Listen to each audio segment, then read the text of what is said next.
Magandang umaga po sa inyong lahat. Ako po si Roy Azarcon. At tara na uli sa landas ng pag-asa. Ang pagbasa natin sa araw na ito ay galing sa magandang balita sa Ebanghelyo ni San Juan sa ika-10 kabanata.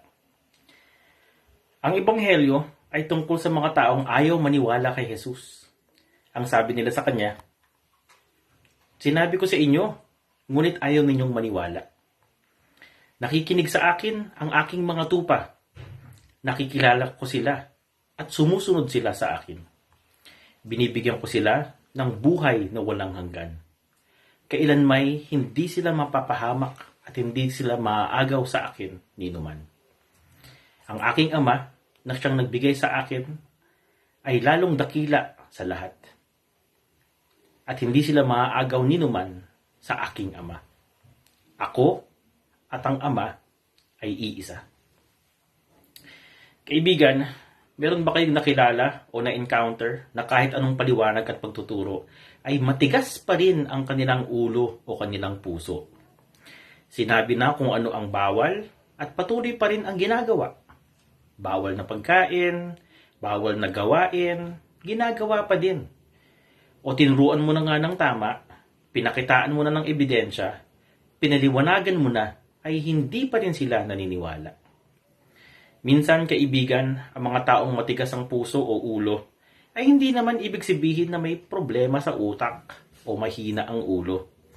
Minsan sila ay mga edukado, may posisyon, may maayos na pinanggalingan.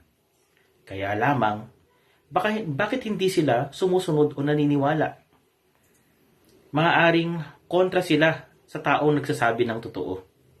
Hindi talaga sila naniniwala sa mga doktor, sa pulis, o sa taong hindi nila kaibigan o kakilala.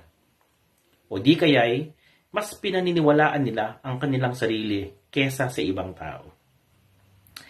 Sa amin pong angkan, sa aming mother side, mapalad po kami na 2 ang doktor sa mga pinsang ko at meron pang isa pang nurse.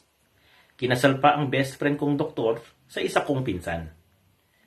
Kapag may tanong na medikal, mapagamot, operasyon, COVID o hindi COVID, kapag nagsalita na ang mga pinsang kong doktor, tapos na po ang usapan.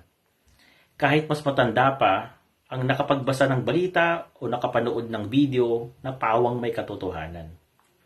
Hindi lamang sila mga doktor ng medisina, ngunit mahal namin sila. At alam naming mahal din nila kami. Kaya't paniniwalaan mo na lang. Kahit po si Jesus, hindi pinilit ang mga ayaw maniwala sa Kanya. Sa mga taong ayaw maging tupa na sumunod. At maniwala sa Kanyang Ama at sa Kanya na sila ay iisa. Ang importante, kaibigan, kapatid, ay ikaw at ang pamilya mo. Magsimula kang maniwala sa mga ginagawa ng Diyos.